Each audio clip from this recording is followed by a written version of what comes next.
और रात्रि में नदी में स्नान नहीं करना चाहिए। वरुण देव भी सोते हैं 3:30 बजे तक, 3 बजे तक, 11 बजे से 3:30 4 बजे तक नदी को कोई भी जलाश्रय को डिस्टर्ब नहीं करना चाहिए। तो वो बीच में चले गए नंद बाबा। एकादशी थी तो भ्रम हुआ कि जल्दी हो गया, तो आंख खुली चले गए जमुना जी में स्नान करने के लिए गए। और जैसे जमुना जी में स्नान करने के लिए बाबा गए तो जानते हो क्या हुआ? वरुण देव के दूत बाबा को पकड़ के ले गए पाताल में। और जैसे ही बाबा को ले गए पकड़ के पाताल में, तो सुबह देखा बाबा नहीं आए, बाबा नहीं आए। पूरे ब्रज में हाहाकार मच गया, बाबा कहाँ गए, बाबा कहाँ गए? वस्त्र तो रखे यहीं, बाबा कहीं दिख नहीं रहे। तो सब रोने लगे। तो बोले रोने की आवश्यकता नहीं। कन्हैया बोले चिंता मत करो, हम देखते हैं। तो श्री कृष्ण वरुण लोक में चले गए और वरुण लोक में वरुण देव ने देखा तो भगवान आए हैं। बड़ा प्रसन्न हुआ, आसन पर बैठाला भगवान को, सुंदर आसन पर बैठाला, आरती करी, पूजा करी। मेरे भाग्य जग गए महाराज, आज आप कृपा करके मेरे यहाँ पधारे, आज तो मैं धन्य धन्य हो गया। भगवान मैं आपकी क्या सेवा करूं? बोले एक काम करो भैया। बोले क्या सेवा है? बोले एक ही सेवा है, तुम्हारे दूत हमारे बाबा पकड़ लाए, बाबा छोड़ दो। अरे आपके बाबा को हमारे दूत पकड़? अरे राम राम राम राम, जल्दी लाओ जल्दी लाओ। सब बुला के लाए। और कन्हैया ने, बाबा ने देखो, बाबा अपने लाला को बड़े ऊंचे सिंहासन पर बैठे हुआ लाला, और सब देवता जो बात डरारे का ही बाबा है पहले, वो सब हाथ जोड़ के ठाड़े। बाबा है बोली जी को है, ये तो मेरा छोरा है। और छोरा के आगे सब हाथ जोड़ के ठाड़े। बाबा भी, बाबा दिखे कन्हैया को ठाड़े गए, और कन्हैया ठाड़े बाबा आगे, बाबा आगे, ऐसे दौड़े। बाबा चलो बाबा घर चल रहे, चल तो रहे। लाला यहाँ का है? बोले गैलम बताऊंगा चलो। तो क्षमा मांगी वरुण देव ने, बाबा हमको क्षमा कर देना भाई, ये अनजाने में बालक उठा लाए आपको। अरे कोई बात नहीं। प्रभु प्रभु, अरे चुप कर जाने के देर, रहस्य को तुरंत है प्रभु। तो नंद बाबा को गैल में पूछ रहे, चू लाला तू को है? अरे मैं को? आपको लाला है? लाला तो झूठ बोल लो है जी। तो देखियो बड़े ऊंचे सिंहासन पे तू बैठा के तेरी पूजा कर रहे, मेरी पूजा ना कर रहे है बाबा। तू भी मेरी पूजा ना कर रहे। जब वो पता चली कि जे तो ले आए तो मैं आयो, और मैंने या वरुण देव तो कही जान तो है कौन है ले आयो तू? तो कौन है? बोले ब्रज मंडल के राजा है नंद बाबा। तू जाने ना है, तने गलती कर दी है। फिर आप कौन है? बोले मैं नंद बाबा को लाला हूँ। फिर महाराज जैसी सुनी बाबा आने के मैं नंद बाबा को तेरो लाला हूँ, तो आसन पे बैठा के आरती करी, पूजा करी, क्षमा मांगी कि हमें ना पता ही कि नंद बाबा हम पकड़ लाए, क्षमा करवा दियो। तो बाबा इन्हें क्षमा कर दे। तेरे नाम के चक्कर में सब है। अच्छा बाबा लगी जे तो लाला ही जा कौन जाम तो होगो, सब पहुंचे गो होगो नाम नारायण की कृपा ते। अच्छा चल बेटा चल, यहाँ तो जल्दी निकल ले। इसका मतलब जानते हो क्या है? मेरा आपकी कृपा से सब काम हो रहा है, करते हो तुम कन्हैया मेरा नाम हो रहा है। करने वाला कौन है? जोर से बोलो। और हमको क्या लगता है? हमको क्या लगता है? हम कर रहे हैं। यही हमारी गलतफहमी है। उसी को बदलना है, निश्चित बदलना है। और जब बदल देंगे तो आनंद आ जाएगा। अब यहाँ से आगे रास की चर्चा थोड़ी सी करेंगे। दोनों हाथ जोड़कर गोपी भाव मन में लाकर यही भाव रखें, हम सब गोपी हैं तो हम गोपी, पर बिछड़ी हुई गोपी है। तुम ढूंढो मदन गोपाल में खोई गैया तेरे। हम सब उनसे बिछड़ गए हैं, इसलिए हम अपने वास्तविक स्वरूप को पहचान नहीं पा रहे। जब भगवान कृपा करेंगे, उनकी कृपा हो जाएगी, तो हमें उनका या अपना भी वास्तविक स्वरूप का बोध होगा, उससे पहले नहीं। भगवान पिता रात्रि शरदोत पुल्य मल्लिका वीक्षरन्तुं मनश्चक्रे योगमायामुपाश्रितः।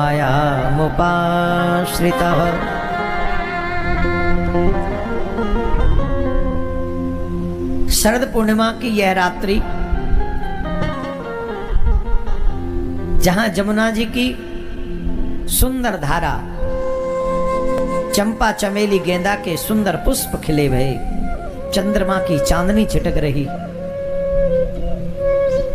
बड़ो ही मनोरम वो वृंदावन को वातावरण, जहां वातावरण को देख के देवता भी मोहित है जाएं, ऐसा सुंदर वातावरण वृंदावन को।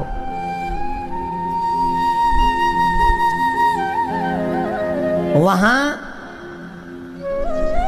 भगवान ने गोपियों की भावना को पूर्ण करने के लिए अपने मन को तैयार किया।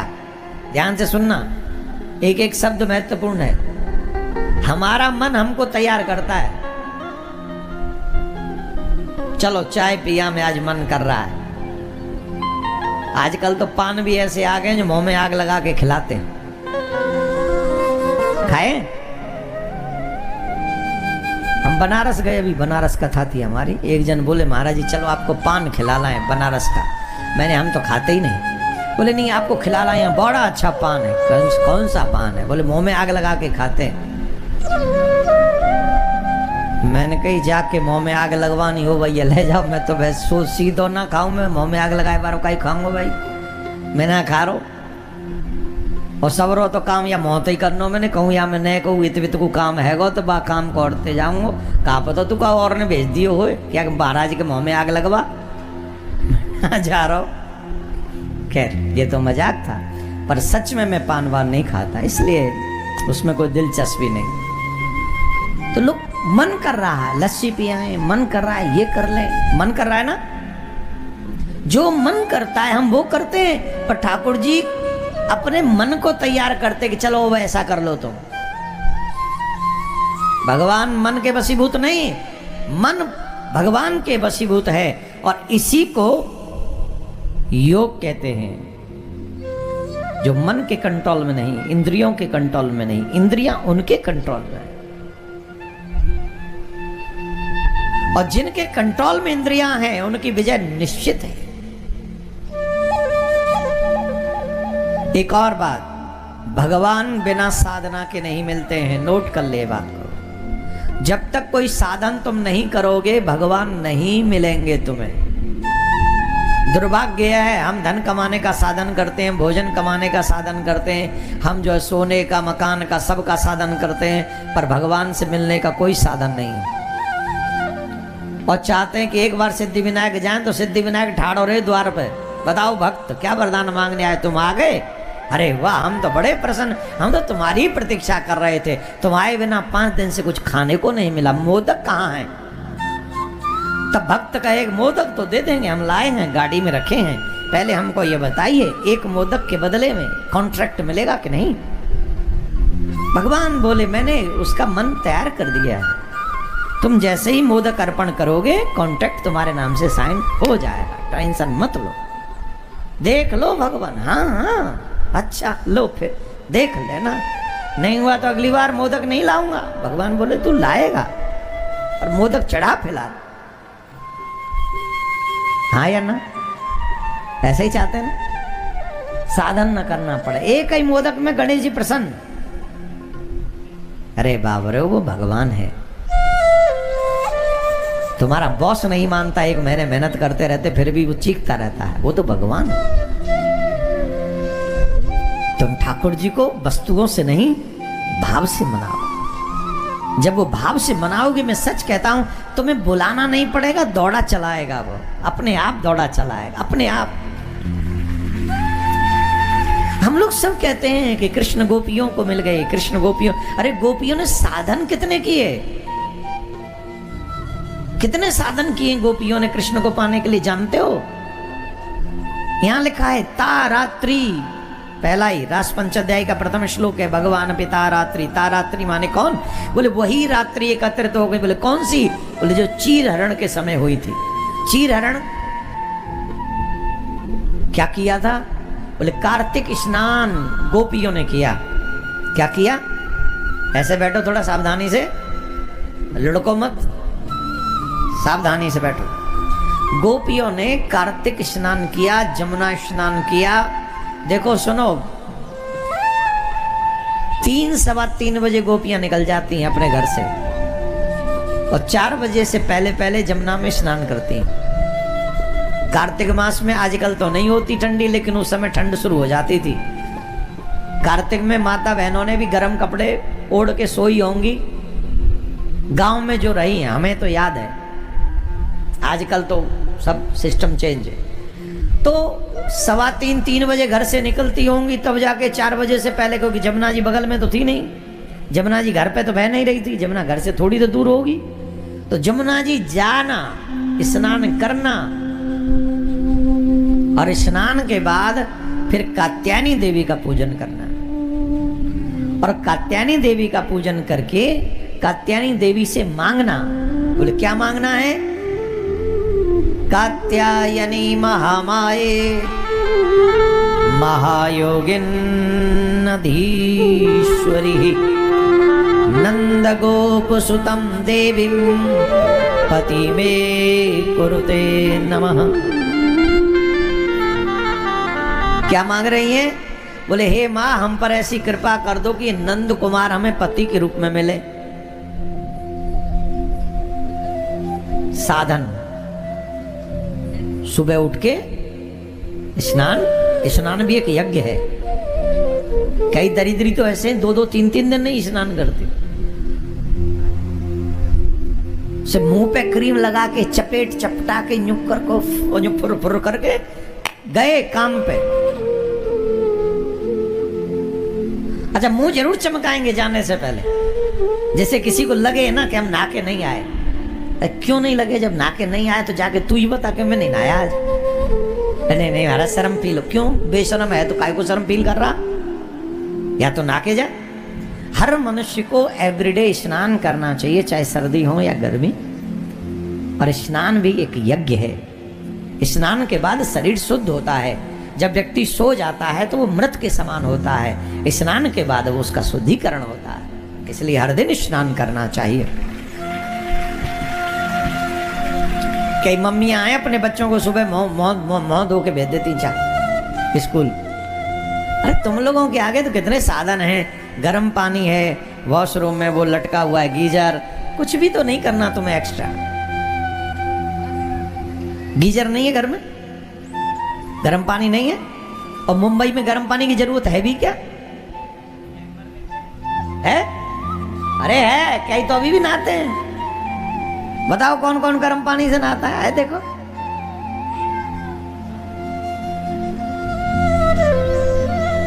तेरी तो मम्मी ने आदत डरवाई होगी। तो चलो, हमारा मतलब यह है कि सारे साधन होते हुए भी हम क्यों नहीं नहाए?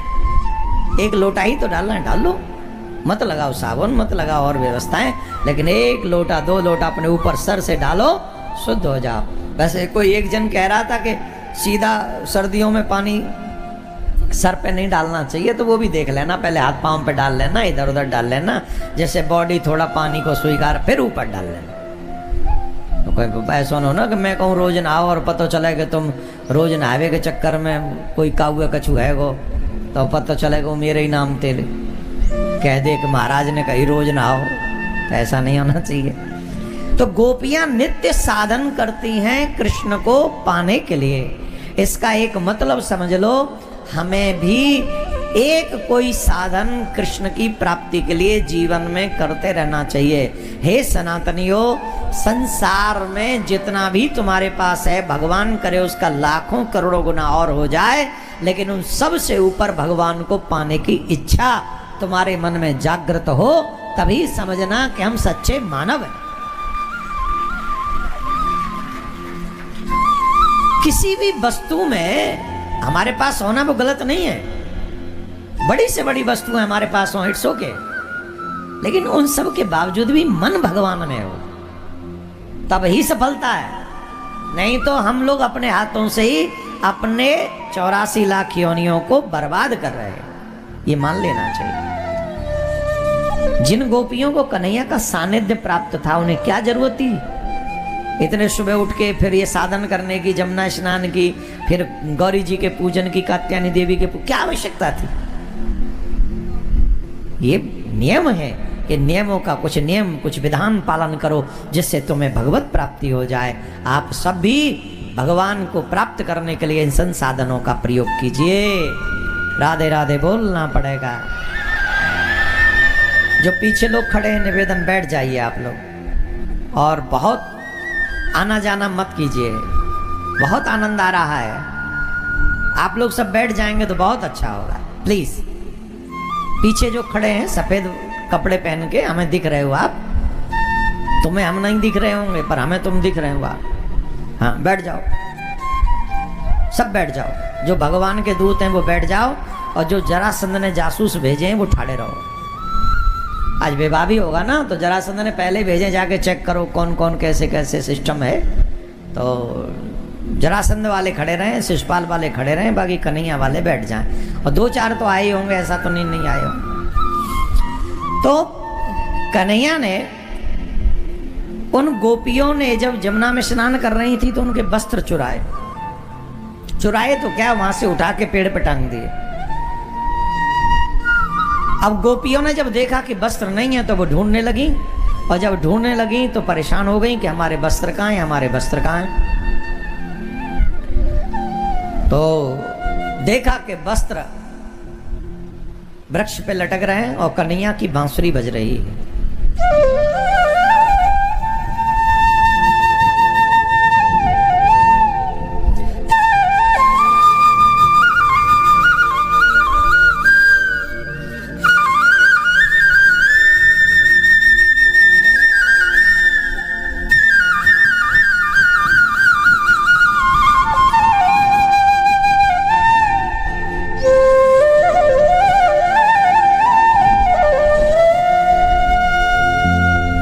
कन्हैया की बांसुरी बज रही है तो गोपी समझ गई कि यहाँ कन्हैया है और ये लीला कन्हैया ने ही करी। तो देखा वस्त्र भी वहीं लटक रहे, कदम पे ही वस्त्र लटक रहे, कदम पे ठाकुर जी बैठे। सबसे पहले ये बात नोट कर लीजिए, जिस समय कन्हैया ने चीरहरण की लीला की उस समय ठाकुर जी की आयु है 5.5 साल। कितनी? 5.5 से 6 साल की आयु, ये नोट कर लेना। बाद में आगे की कथा सुनोगे तब दोष नहीं होगा। अब 5.5-6 साल के बच्चे को ध्यान में करो, इमेजिन करो 5.5-6 साल का बच्चा कितना बड़ा होगा। हो गया। अब गोपियों ने कहा कि कन्हैया ये हमारे वस्त्र हमको दे दो। गोपियों से कन्हैया कहने लगे ले लो। बोले तुमने तो वहां लटका रखे। बोले लटका रखे तुम्हारे खुले में, मैंने कोई चोरी बक्सा में थोड़ी बंद कर लिए, छुपा लिए, तिजोरी में बंद कर दिए, लटक रहे, ले जाओ। बोले कैसे ले जाएं? बोले जैसे धर गई गई। बोले धर क्यों तो गई तुम? बोले धर के गई जब तो तुम हथ ना आए जा। बोले ये तो तुम्हारा भ्रम है कि हम ना आए, हम तो जब जाएंगे। कोई अगर ये प्रश्न करे कि भगवान कथा पंडाल में नहीं है, मंदिर में ही है, या सिर्फ कथा पंडाल में ही है, बाहर नहीं है, तो ये उसका भ्रम है, वो भगवान को जानता नहीं है। जो भगवान को जानता होगा वो ये बात कह ही नहीं सकेगा। भगवान कहां नहीं है? भगवान हर जगह है। ऐसी कौन सी जगह है जहां भगवान नहीं? क्या कोई ऐसी जगह हो सकती? भगवान बोले गोपियों तुम आओ, अपने वस्त्र लटक रहे हैं, ले लो। पर गोपियों के अंग पे एक भी वस्त्र नहीं था जब वो जमुना जी में स्नान कर रही थी। इसका मतलब है वो निर्वस्त्र थी।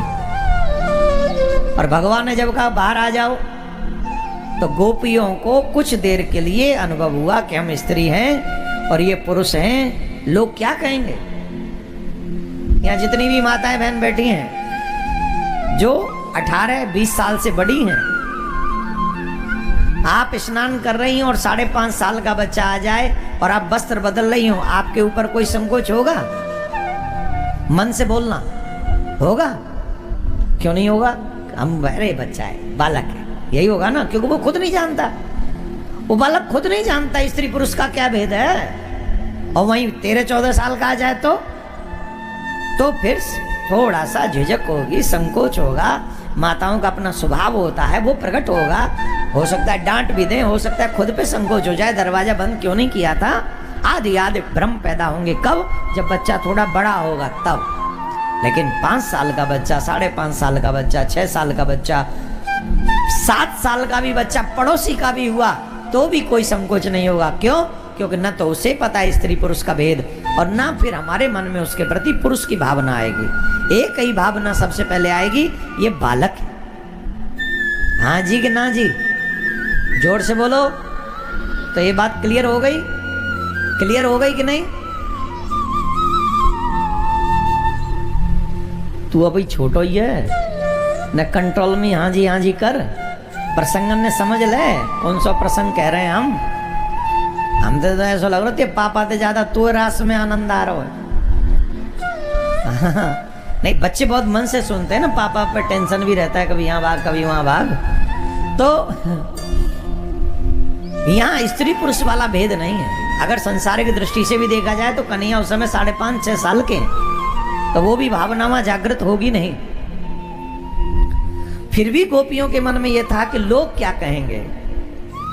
तो भगवान मानो ये बताना चाहते हो कि जब तक लोगों की चिंता व्यक्ति के मन में रहेगी तब तक वो हमसे मिलने का अधिकारी नहीं होगा। दूसरा, भगवान गोपियों को ये उपदेश देना चाहते थे,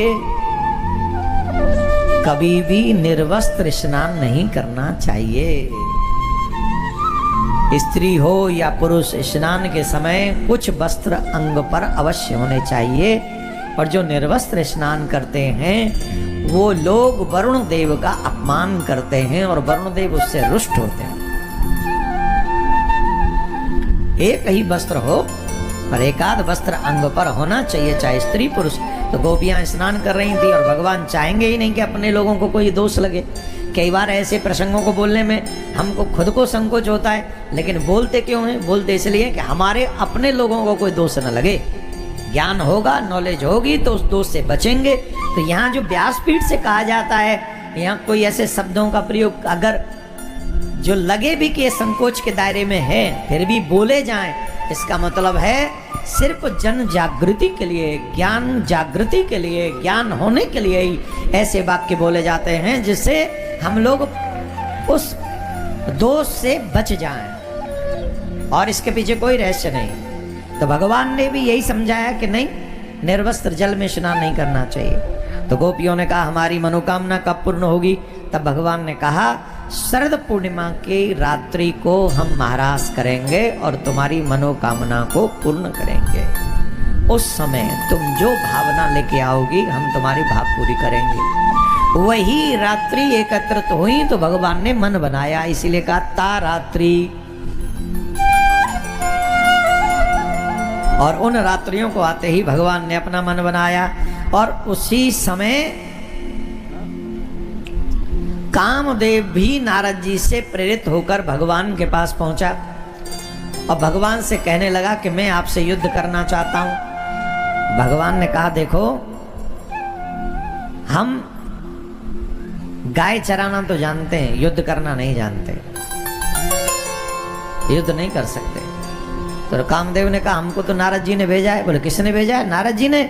नारद जी ने भेजा है तो युद्ध जरूर करेंगे, अवश्य करेंगे। बताओ कौन सा युद्ध करोगे, मैदान का कि किले का? वो दोनों में भेद क्या है? बोले जब एकांत में बैठे हो तुम आना, हमारे मन में काम जगाना। अगर तुमने हमारे मन में काम जगा दिया तो तुम्हारी विजय, नहीं जगा पाए तो हमारी विजय। मैदान का बोले मैं अकेला पुरुष हूँ, अनंत कोट गोपियां होंगी, एक से एक सुंदर गोपी होंगी, उन गोपियों के मध्य में मैं अकेला पुरुष रहूंगा। उस समय अगर तुमने मेरे मन में काम जगा दिया तो तुम्हारी विजय और नहीं तो हमारी विजय। फिर कहा कामदेव ने हम तो मैदान का युद्ध करेंगे। कौन सा युद्ध करेंगे? ये चॉइस किसकी है? कन्हैया की कि कामदेव की? हमारे यहां ये कहते हैं रात्रि में कभी भी स्त्री पुरुष को अकेला नहीं रहना चाहिए, पति पत्नी को छोड़ के, चाहे वो और किसी भी संबंध के हों। आज आप देख रहे होंगे जो परिवारों में विघटन फैल रहा है, जिस तरीके से माहौल बन रहा है, आज मनुष्यों की बुद्धि पशुओं जैसी हो गई है, रिश्तों की पवित्रता खंडित हो रही है, दूषित हो रही है, अपने ही अपनों पर कुदृष्टि गाड़े बैठे हैं। अल्लाह जिन हाथों में सम्मान बचाने की जिम्मेदारी है, वही हाथ खा जाने के दृष्टि से देख रहे हैं। कभी कभी तो डर लगता है कि कलयुग इतनी जल्दी कैसे आ गया, वो भी इतने विकराल रूप में आ गया। जब हम यहाँ बैठते हैं, लोगों के दर्द सुनते हैं, तो पता चलता है कि कलयुग बहुत तेजी से आगे बढ़ रहा है। कितनी जगह ऐसी हैं, कितने घर ऐसे हैं जहां घर की बहन बेटियां ही अपने घर के लोगों के बीच में ही अपने आप को असुरक्षित महसूस करती हैं। अपने ही घर के लोगों के बीच में।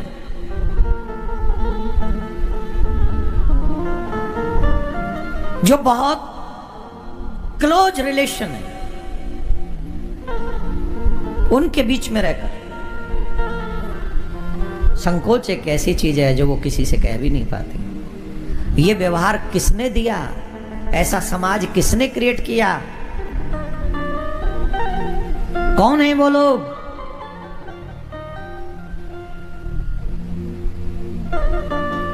ये वासना बहुत तेज है। कहते हैं इसीलिए स्त्री पुरुष को कभी अकेले नहीं रहना चाहिए, और पति की ये ड्यूटी है कि कुछ जगह पर अपनी पत्नी को कभी अकेले नहीं, किसी पराये पुरुष के साथ तो बिल्कुल। पराया पुरुष माने तुम्हारा सगा भाई भी, वो पराया पुरुष है पत्नी के लिए। अब आप कई लोग सोच रहे हो अरे महाराज इतनी बड़ी बात। हाँ, शास्त्रों में तो यहां तक कहा जवान भाई के साथ बहन को कभी अकेले नहीं रहना चाहिए रात्रि में। जवान बेटी के साथ कभी अकेले नहीं रहना चाहिए पिता को रात्रि में। ये शास्त्रों का वचन है और सम्मान की सुरक्षा, बच्चों के, इस देवियों के सम्मान की सुरक्षा के लिए। और आप इससे भाग नहीं सकते। वो सारी घटनाएं हो चुकी हैं, न्यूज़ों में आ चुकी हैं, सारे रिश्ते खंडित हो चुके हैं, एक भी संबंध बचा नहीं है अब, जिसे लेकर आप ये कह देंगे कि नहीं ये संबंध अभी तक बचा हुआ। बोलो बचा है? इसके पीछे सबसे बुरा दो चीजों का हाथ है। पहला आहार का, हम कुछ भी खा रहे हैं, कुछ भी पी रहे हैं, उससे बुद्धि भ्रष्ट हो रही है। दूसरा दृश्य का, ये जो हम दृश्य मतलब वीडियोस देखते हैं आजकल, यो देखते ही जा रहे हैं, देखते ही जा रहे हैं, 2-2, 3-3 घंटे कब निकल जाते पता नहीं चलता। ये जो कुछ भी वीडियो देखते जा रहे हैं, उनसे भी हमारी बुद्धि भ्रष्ट होती जा रही है, और उससे संबंध नहीं बन रहे, उससे संबंध सुरक्षित नहीं हो रहे, और वो ही हमारे लिए जीवन में सबसे बड़े घातक हैं। तो हम प्रत्येक उस पति से जो किसी की बेटी को ब्याह के लाया है, निवेदन करेंगे, जब पत्नी बीमार हो तो कभी भी अपनी पत्नी को किसी के साथ मत भेजो, उसे अकेला मत छोड़ो। और चाहे तुम्हारा सगा भाई क्यों ना हो, अपनी पत्नी को कभी भी अकेले उसके साथ भी नहीं भेजनी चाहिए। तुम पति हो, तुमने कसम खाई है, तुमने संकल्प लिया है कि मैं तुम्हारी रक्षा करूंगा जीवन पर्यंत। पति उसी को कहते हैं जो सुरक्षित रखे। ये मुंबई है साहब, यहाँ के बड़े बड़े समाचार सुनने को मिलते हैं। यहाँ कई पति ऐसे हैं कि अपने बिजनेस को बढ़ाने के लिए ही पत्नी का प्रयोग लेके जाते हैं, वहाँ क्लब विलब में पीते खाते हैं। अगर मैं गलत कह रहा हूं तो मुझे रोक देना, जवाब दीजिएगा मुझे। तो जिस पति के ऊपर ये जिम्मेदारी थी जीवन भर सुरक्षा रखने की, वही पति क्लब लेके जा रहा है, प्रदर्शन कर रहा है अपनी पत्नी का, तो ये पति कहलाने के योग्य भी नहीं है, पापी है ये तो पापी। जो अपनी पत्नी के साथ डिस्को विस्को में लेके जाकर अपनी पत्नी का प्रदर्शन करे और किसी के भी साथ नाचे और किसी के भी साथ अपनी पत्नी को नचाए, सही मायने में यमराज के दूतों का ही अतिथि है वो व्यक्ति, पति कहलाने के योग्य नहीं। उसमें यमराज के डंडे पड़ेंगे, डंडे लोहे के डंडे हैं, गरम गरम आग से वो गरम गरम हो जाते, लाल लाल हो जाते हैं, और जब मोर पे पड़ते हैं वो डंडे मोर पे, तो पूरी मोर खिचखिचा के एकदम एकदम ऐसी हो जाती है। फिर कहते और नाच, अब नाच। का हमको अनारकली समझे हो? बोले हाँ तुम अनारकली हो, अब नाचो। हम कह रहे तुम कली का कल्ला, जेल मेरे लल्ला। Respect women. देवियों से भी निवेदन है, अगर कोई पुरुष पति के रूप में ऐसा मिल गया हो जो हमें गलत जगहों पर ले जाके नाचता हो, नचाता हो, ऐसे पति का तुरंत त्याग कर देना चाहिए, वो पति कहलाने का योग्य नहीं।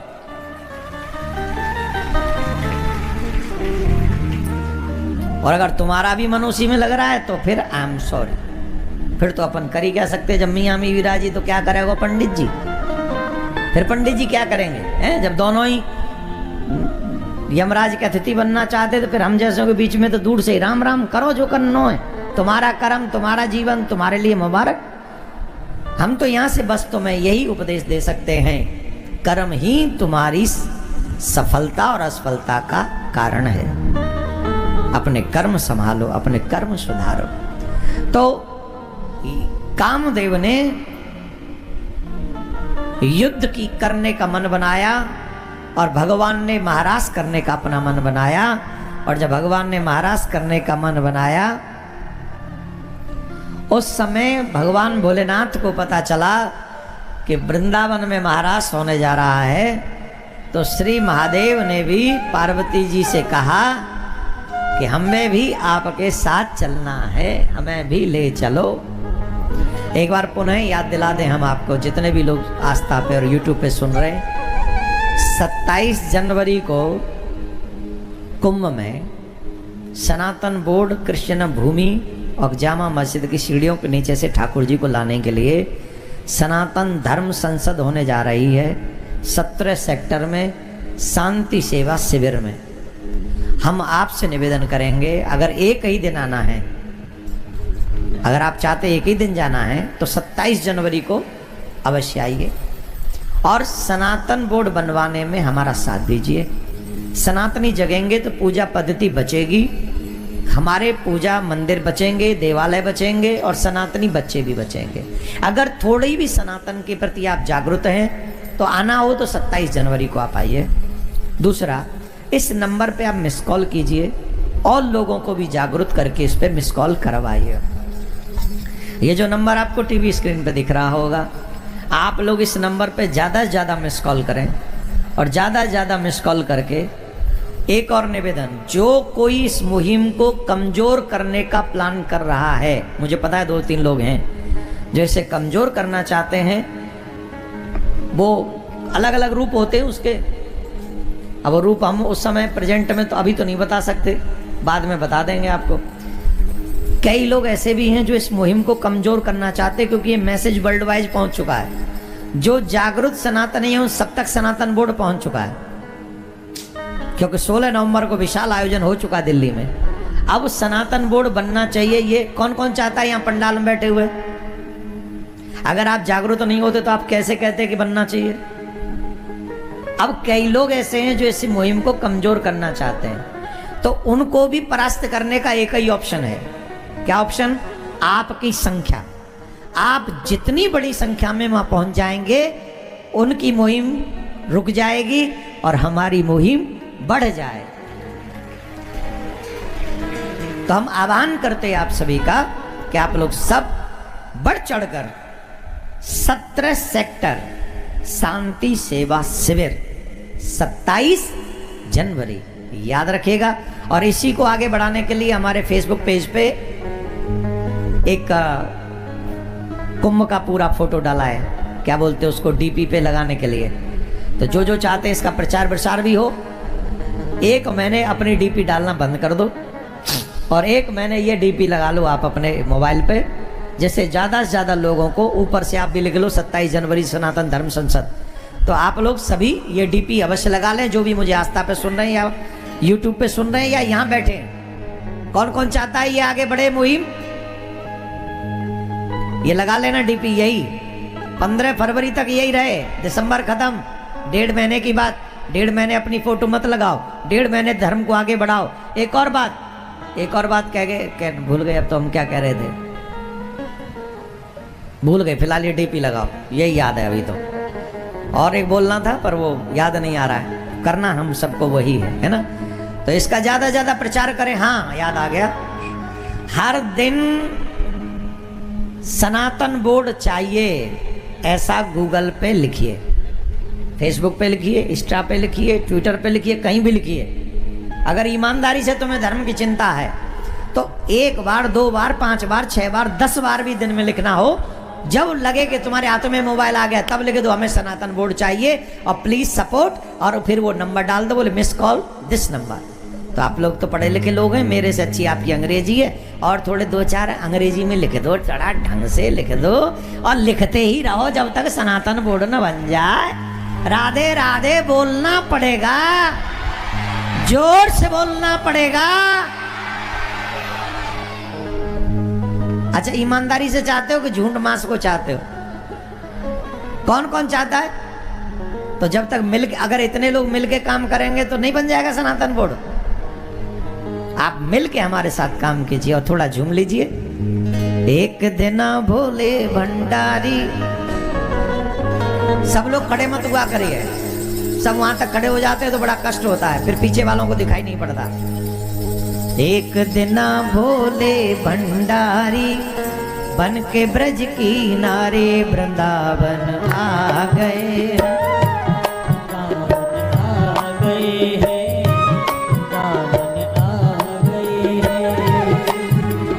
पार्वती भी मना के हारी, ना माने त्रिपुरारी, वृंदावन आ गए, वृंदावन आ गए। पार्वती भी मना के हारी, ना माने त्रिपुरारी, वृंदावन आ गए हैं, वृंदावन आ गए हैं। एक दिन भोले भंडारी बन के ब्रज की नारे वृंदावन आ गए हैं, वृंदावन आ गए हैं।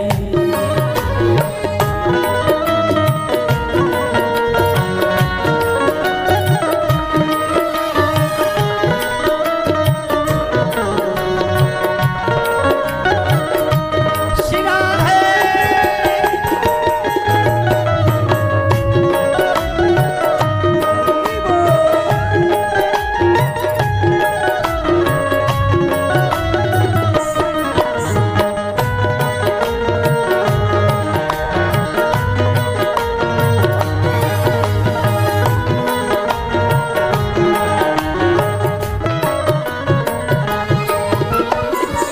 पार्वती से बोले मैं भी चलूंगा तेरे साथ में, तेरे साथ में। पार्वती से बोले मैं भी चलूंगा तेरे साथ में, तेरे साथ में। राधा संग श्याम नाचे मैं भी नचूंगा तेरे साथ में, तेरे साथ में। राधा संग श्याम नाचे मैं भी नचूंगा तेरे साथ में, तेरे साथ में। रस रचा है ब्रज में भारी, रस रचा है ब्रज में भारी, हमें दिखा दो प्यारे वृंदावन आ गए हैं, वृंदावन आ गए हैं।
उस महारास में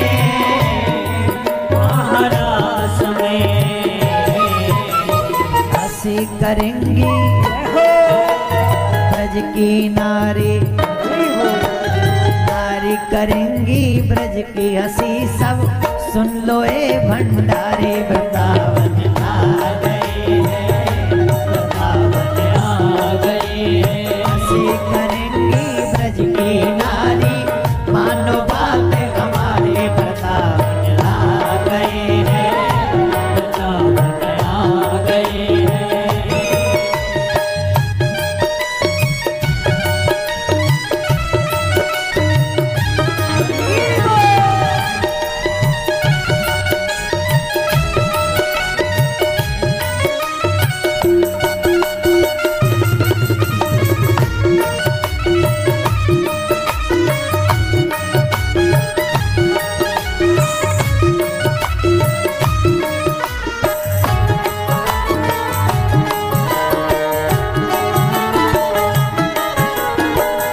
ऐसा सजा दे मुझे कोई न जाने इस राज को, इस राज को। मैं हूँ सहेली तेरी ऐसा बताना, ब्रजराज को, ब्रजराज को। लगा के सुरमा करके घूंघटा, जितनी भी गोपी हैं सब घूंघट कर लो, जो कन्हैया की गोपी सब घूंघट कर लो।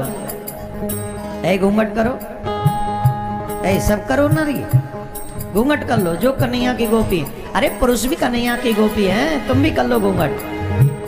और वैसे घूंघट करने में उन पुरुष गोपियों को ज्यादा आनंद आएगा जो गंजे हैं, उनका थोड़ा छिप जाएगा चांद। चांद चमका गगन में कुछ इस तरह, तारे भी उस पे फिदा होने लगे। तो तुम्हारी चांद का चांद चांदनी में खो जाएगा, इसलिए कर लो घूंघट। कौन कौन कन्हैया की गोपी है? लगा के सुरमा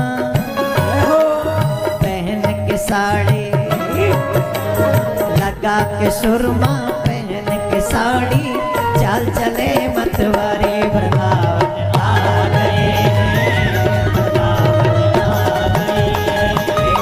ना भोले भंडारी बन के ब्रज के, वृंदावन आ गए हैं, वृंदावन आ गए हैं। ओ पार्वती भी मना के हारी, ना माने त्रिपुरारी, वृंदावन आ गए हैं, वृंदावन आ गए हैं। एक दिन भोले भंडारी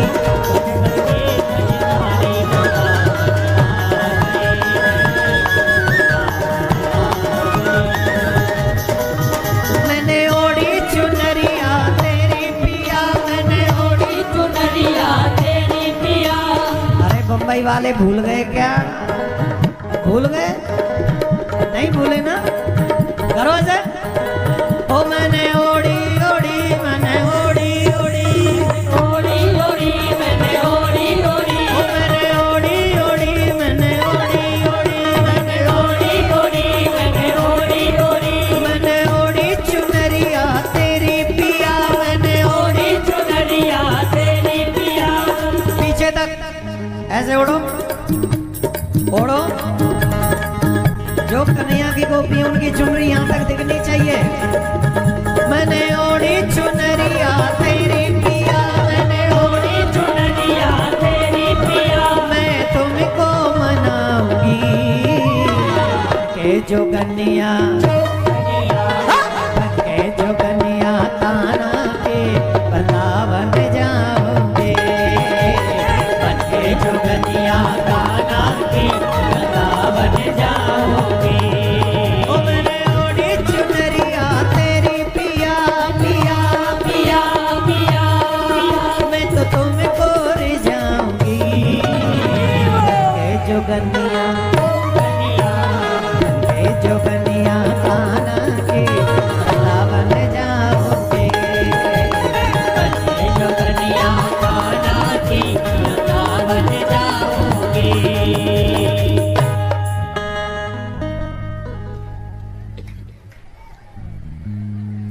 रेड मार रहे हो तुम लोग, मट्टी पलित कर दी मेरी मेहनत की। बैठो सब, जल्दी बैठो,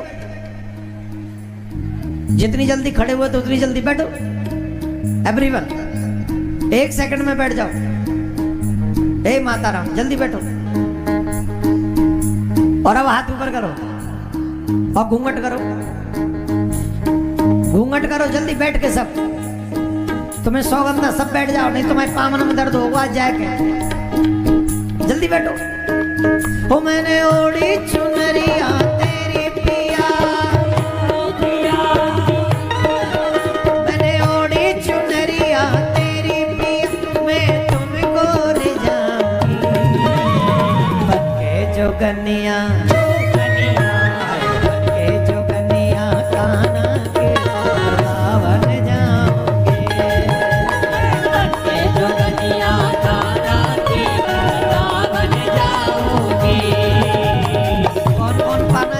ठाकुर जी को कौन कौन पाना चाहता है?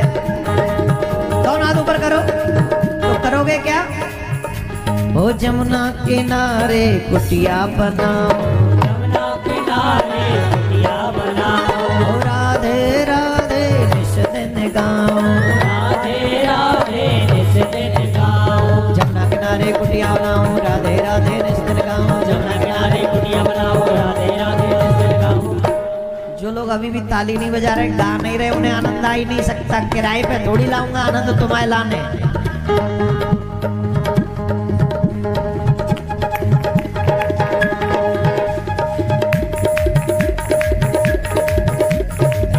ऐसे जमुना किनारे कुटिया बनाओ, राधे राधे नजर गाओ, जमुना किनारे कुटिया बनाओ, राधे राधे नजर गाओ, राधे राधे निशन गाओ, राधे राधे निस दिन गाओ। ओ धोखे दीवानी तेरी पिया, मैं तो होके दीवानी तेरी पिया, अंग भस्मी रमाओगे बन के जोगनिया,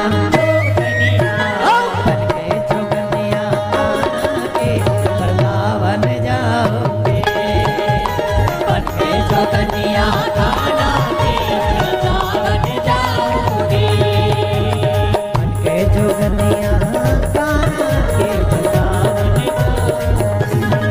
ओ सपने में, ओ नैनन में श्याम समाए गो, मोए प्रेम करो नैनन में श्याम समाए गो, मोहि प्रेम करोग लगाए गो। हरि नैनन में, हाँ नैनन में, ओ नैनन में श्याम समाए गो, मोए प्रेम करो ओ नैनन में श्याम समाए गो, मोहि प्रेम करोग लगाए गो। दोनों हाथ ऊपर। दीवानी बने जाऊंगी, मस्तानी बने जाऊंगी, दीवानी बन जाऊंगी, मस्तानी बन जाऊंगी, दीवानी बने जाऊंगी, मस्तानी बने जाऊंगी, दीवानी बन जाऊंगी, मस्तानी बन जाऊंगी। रसिया के रसीले, रसिया की रसीली बन जाऊंगी, रसिया की रसीले बने रसिया की रसीली बन जाऊंगी। रात शाम सपने में, सपने में आई, ओ रात शाम सपने में आए। शाम सपने में आई। कौन कौन चाहते कन्हैया सपने में आ जाए? सपने में मेरे आ जा, सपने में मेरे आ जा, मेरो माखन ने सफाई जा, सपने में मेरे आ जा, मेरो माखन ने कुछ खाए जा, माखन ने कुछ खाए जा, मेरो माखन ने कुछ खाए जा, माखन ने कुछ खाए जा। वो सपने में, वो सपने में, वो सपने में मेरे आ जा, अरे माखन ने कुछ खाए जा, वो सपने में मेरे आए जा, माखन ने कुछ खाए जा। माखन की मटकी कोरी है, माखन की मटकी गोरी है, माखन की मटकी की गोरी है, माखन की मटकी गोरी है, माखन जाको गाय गोरी है, माखन जाको गाय गोरी है, माखन जाको गाय गोरी है, माखन जाको गोरी है, अरे माखन को भोग लगाया, नेक नेक समाखन खाया, माखन को भोग लगाया, नेक समाखन खाया, वो सपने में मेरे आया, नेक माखन नेक सफाया, सपने में मेरे आया, नेक माखन नेक सफाया।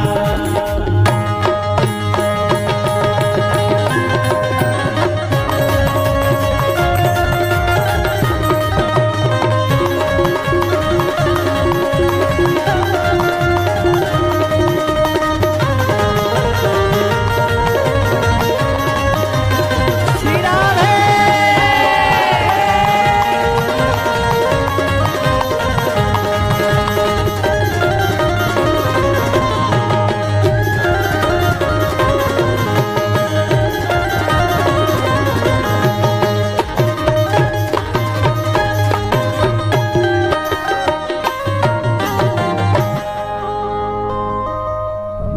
अब बताओ तुम्हारे घर में तो आनंद आ तो बड़ा पाप बारे हो है, तुम्हारी तो पाव भाजी भी ठंडी है गई है, और वो काकम भेलपुरी में तो दम रहे हो ही ना।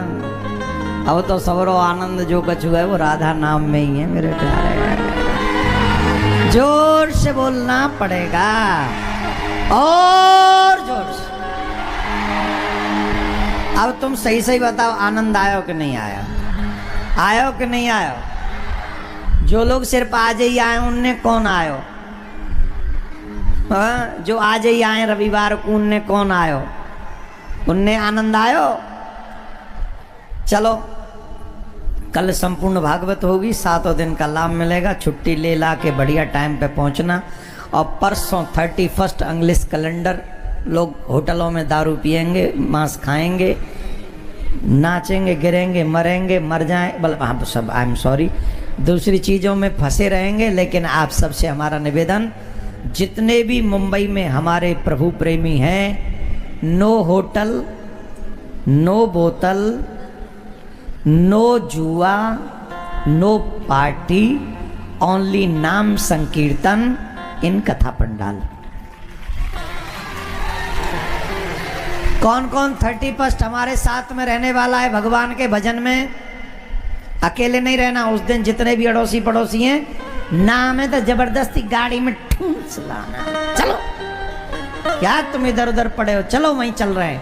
अपनी गाड़ी नहीं ले जा सकते, हमारी गाड़ी में चलो, हम अपनी गाड़ी में आपको लेके चलेंगे। तो सबको क्यों, एक एक दीपक भी ले आना, और एक एक दीपक हम कन्हैया के नाम का जलाएंगे। और उस रात्रि में दीपक इसलिए जलाएंगे क्योंकि हम सनातन बोर्ड बनवाना चाहते हैं। आप 31 की नाइट में हमारे साथ रहें, एक दीपक अपने घर से लाएं, और सनातन बोर्ड के निर्माण के लिए वो दीपक अपने हाथों से यहाँ जलाएं। उसकी व्यवस्था हमारे कार्यकर्ता कर लेंगे, ठीक है? तो अपना दीपक आपके घर से ही आएगा। भैया आप लोग बैठ जाएंगे, पूरी कथा भर कथा में जो है आपका आना जाना, राधे राधे बोलना पड़ेगा। तो बताइए वो रास कितना सुंदर होगा, जिस रास में भूत बावन भोलेनाथ भी गोपी बनकर आए होंगे। भगवान ने बांसुरी बजाई, ब्रज की गोपी अपना घर परिवार छोड़कर, सारा काम धाम छोड़कर, कार्यकर्ता आप लोग बैठ जाइए प्लीज। आपको शायद पहले भी बताया था कि जब बहुत रस का समय होता है तब नहीं बोल खड़ा होना आपको। कहाँ थे हम?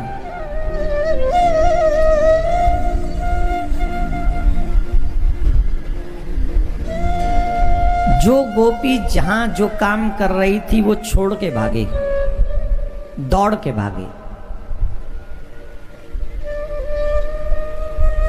सच्चा भक्त वही है कि जब इशारा मिले कि कन्हैया बुला रहे हैं, संसार छोड़कर भगवान की तरफ जो दौड़ लगा देता है, वही गोपियों की तरह सच्चा प्रेमी है। दो ही ऑप्शन है, एक काम के लिए श्याम को छोड़ देते हैं, दो ही ऑप्शन तो है। एक काम के लिए श्याम को छोड़ देते हैं और एक श्याम के लिए काम को छोड़ देते हैं। और दोनों ही प्रकार के लोग आपके संपर्क में होंगे। आप लोग श्याम के लिए अपना काम छोड़ के बैठे, क्या आप पे कोई काम नहीं है? फ्री हो आप? जितनी देर आप यहां बैठे हो उतने आप भी 4 काम कर सकते थे, लेकिन आपने कल्याण के लिए और श्याम के लिए अपने 4 काम छोड़ दिए।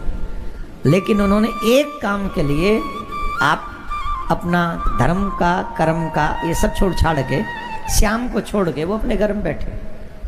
ब्रज की गोपियों पे काम नहीं था, नहीं था, था, पर जैसी थी वैसी ही दौड़ पड़ी। श्याम ने ऐसी बंसी बजाई, एक गोपी अपने ससुर को रोटी दे रही थी, तो जब रोटी की थाली तैयार हुई और जब वो थाली लेके चले, तो जैसे ही थाली लेकर वो चली गोपी, उसी समय बांसुरी बजी। बांसुरी की धुन सुनकर उसकी सुध बुध खो गई, भूल गई कि वो क्या करने आई है। तो श्याम ने ऐसी बंसी बजाई, कैसी? वो जो रोटी थी ना, जो थाली थी, वो थाली उठाई उसने और थाली उठाकर गाय के आगे रखाई, तू रोटी खा। और वहां गाय का भूसा रखा था छबरा में, टोकरा में। वो छबरा उठा के लाई, भूसा का वो ससुर के आगे रख दिया, बोले ये तू ये खा। श्याम ने ऐसी बंसी बजाई, गाय को रोटी ससुर को भूसा, ऐसी मति बौराई। क्या गोपी ससुर को भूसा खिलाना चाहती थी? नहीं, उसे होश ही नहीं है, उसे सुध-बुध नहीं है, उसे बिल्कुल भी ध्यान नहीं है।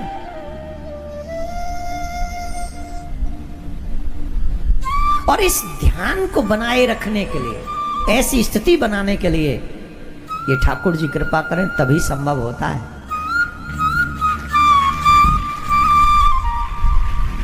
यहां पर जब आप आते हो तो आपके मन में जो भाव चलते हैं, रास्ते भर आते, कहीं शुरू न हो जाए, कथा प्रारंभ न हो जाए, जल्दी चलो आगे जगह नहीं मिलेगी, फिर ये कितने भाव आते हैं आपके मन में। ये क्या है? ये संसार का प्रेम नहीं, ये कृष्ण का प्रेम है, ये गोविंद का प्रेम है, जो आपको खींच ला रहा है, खींच ला रहा। अब मात्र 2 ही दिन बचे इस साल के, कल और परसों हो गए 6 दिन पूरे। हमको भी बड़ा मन लगता है, हम बॉम्बे जा रहे हैं, बॉम्बे जा रहे हैं। साल में एक ही बार आते हैं ना, तो बॉम्बे जा रहे हैं। अब बॉम्बे हो गया पूरा यात्रा, 2 दिन रह गया। बेंगलोर में करेंगे 3 तारीख से शिव पुराणी कथा। जिन्हें भी शिव पुराण की कथा सुननी हो यूट्यूब पे सुनना हो। अब बॉम्बे में तो रहेंगे नहीं। 1 तारीख को हम दिल्ली भी जा रहे हैं, वहाँ पर भी 2 उत्सव है। पहले साल के पहले दिन को वो मना रहे हैं, वैसे तो उसमें हम जा रहे हैं। तो ये उत्सव कैसे निकल जाता है, मुझे तो नहीं पता चला कि आज छठा दिन है। आज जब ये सब में डाल रहा था ना, तब पता चला था ठाकुर जी का विवाह है। तो अरे विवाह तो छठे दिन होता है। कब 6 दिन निकल गए मुंबई में। अच्छा समय ऐसे ही निकलता है और बुरा समय 1 दिन नहीं कटता है। और ये ठाकुर जी की कृपा के बगैर संभव नहीं है। बड़ी कृपा है गोविंद की, गोविंद की बड़ी कृपा है। तो गोपियां दौड़ के आई, भगवान ने उनका स्वागत किया। स्वागतम्बो महाभाग प्रियम एव करवाणे वह ब्रजस्या नाम अयम कचित ब्रूता गवन कारणम।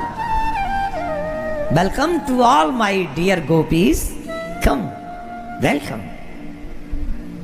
कैसी हो? Are you happy? सब ठीक हो? काय को आई हो? वृंदावन में रात्रि में आई हो? क्यों? भगवान ने यहाँ पर पतिव्रता स्त्री के लिए जो धर्म है उसका उपदेश किया है गोपियों को।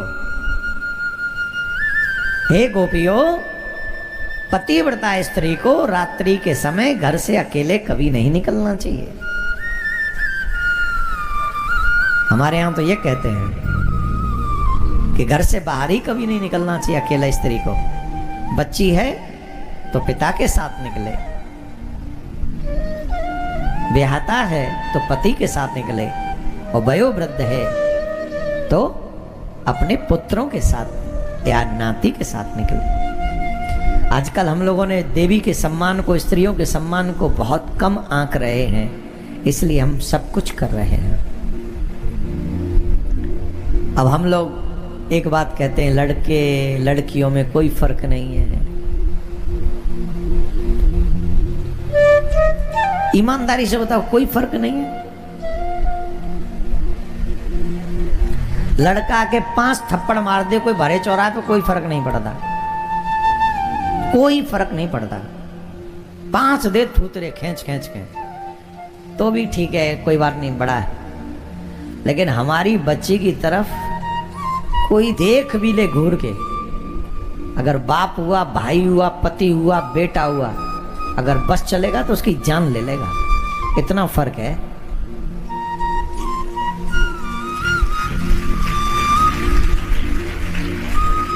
इतना फर्क है। और इस फर्क को कामी, भोगी, विषयी, लोभी, लालची लोगों ने कम कर दिया। वो इस महत्व को नहीं समझ रहे। ये अंतर अभी भी समझ में नहीं आया। हम बेटे के अपमान को बर्दाश्त कर सकते हैं, बेटियों के अपमान को हम बर्दाश्त नहीं कर सकते हैं। हम अपनी बेटियों का सम्मान चाहते हैं, हर जगह चाहते हैं, हर संस्था में चाहते हैं, और जिसके हाथों कन्यादान कर रहे हैं उसके घर में भी हमारी बेटी का सम्मान होना चाहिए, ऐसा भाव रखते हैं। अब बताओ, सही है कि गलत है? जोर से बोलो। तो जब हम बोल रहे हैं तो तुम्हें सही लग रहा है, वही जीवन में भी अपनाना चाहिए ना, वही जीवन में अपनाना चाहिए। भगवान श्री कृष्ण कह रहे, रात्रि में तुम्हारा सबका आना ठीक नहीं है, तुम जाओ अपने अपने पतियों की सेवा करो। तो गोपियों ने प्रश्न किया, जब सच्चे पति आ जाएं क्या मिट्टी के पति की पूजा करनी चाहिए? हमें बताइए। बोले नहीं, सच्चे पति आ जाएं तो सच्चे पति की पूजा करनी चाहिए। गोपियों ने कहा, महाराज जब तक आप हमें सच्चे पति नहीं मिले थे तब तक हम इन मिट्टी के पतियों की पूजा कर रही थी, पर जब आप हमें सच्चे पति मिल गए हैं तो अब हमें मिट्टी के पतियों की पूजा करने की कोई आवश्यकता नहीं। आप ही हमारे पति परमेश्वर, और सच यही है, कृष्ण ही जगतपति हैं। उनसे बड़ा हमारा पति कोई हो ही नहीं सकता, कोई भी नहीं। वही हमारे पति थे, वही हमारे पति हैं, और वही हमारे पति रहे। तो हम उस जगतपति को बार बार नमन करते हैं। भगवान गोपियों के भाव को समझ गए और भगवान उन गोपियों के साथ में नित्य रास करने लगे। लेकिन गोपियों को अभिमान हो गया बीच में। कोई कहे हमें गर्मी लग रही है, भगवान अपने पीतांबर से उसकी हवा करने लगे। कोई कहे हमारे चरण दुख गए, तो भगवान उसके चरण दबाने लगे। गोपियों को लगा कि हमारे बस में है और बस में कर लो। एक बात सीख लो, भगवान को सब प्रिय है, अभिमान प्रिय बिल्कुल नहीं। ये जो अभिमान है ये बहुत कष्टप्रद है, बहुत दुखदाई है। ये अभिमान बहुत दुखदाई है। अरे तुम औरों की तो बात छोड़ो, ये अभिमान तुम्हें तुम्हारे रिश्तेदारों के करीब नहीं रहने देता, वो तो भगवान है। अच्छा सच्ची सच्ची बताओ, तुम्हारा रिश्तेदार अभिमान करता हो, अभिमान में तुमसे बात करता हो, अभिमान भरा व्यवहार करता हो, क्या उससे बात करना तुम्हें अच्छा लगता है? जवाब दो, क्यों नहीं लगता? जवाब दो, थोड़ा जवाब दो, क्यों नहीं लगता? Because I don't like his attitude.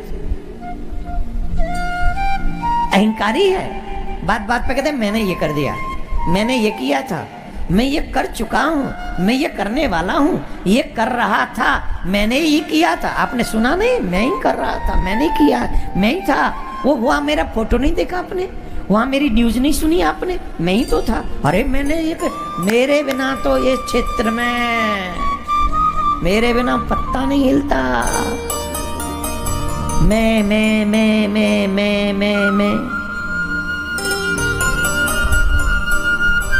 एक दिन ऐसा होता है कि उसी का पत्ता हिलता नहीं, साफ जा, अब या पत्ता ले जा और पत्ती ले जा और चांदनाम छत्ती ले जा, घर पहुंच अपने। 2 पैसे का नहीं पूछता।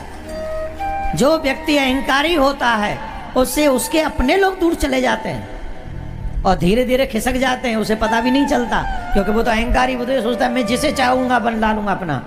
ऐसा नहीं होता है। सबसे खतरनाक है समय की मार। तो जब तुम्हें अभिमान पसंद नहीं है तो भगवान को अभिमान कैसे पसंद होगा? हमें अभिमानी नहीं बनना चाहिए, हमें विनम्र बनना चाहिए, हमें भगवान का भक्त बनना चाहिए। जिसमें भक्त बनने की सामर्थ्य और शक्ति है, इच्छा है, वही भगवान को विशेष प्रिय है। महाराज भगवान जब अदृश्य हो गए गोपियों के मध्य से, जो पीछे खड़े हैं एक बार मैं पुनः निवेदन करूंगा वो बैठ जाएं सब। गोपी गीत के कुछ श्लोक याद करें हम सभी, सावधानी पूर्वक गोपी गीत के ये श्लोक सुने। जो लोग खड़े हैं आपको बैठ के उत्सव में सम्मिलित होना चाहिए, विघ्न नहीं पहुंचाना चाहिए। आप जहां खड़े हो वहीं बैठ जाओ। अरे आप सड़क से जब अंदर आते हो ना गेट में, वहीं से बिछात लगवा दी है। ये समिति हमारी बहुत अच्छी है मुंबई वाली, वहीं से हरे हरे से बिछा दिए, कहीं भी बैठ जाओ।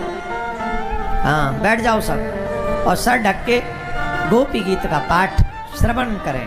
याद है तो आप सब बोलें, और नहीं है तो श्रवण करें। जयति तेधिकम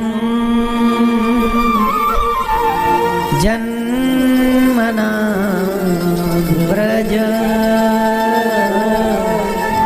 श्रयते इंदिरा शाश्वत दयते दृश्यता दीक्षुतावका त्वयि धृता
लाल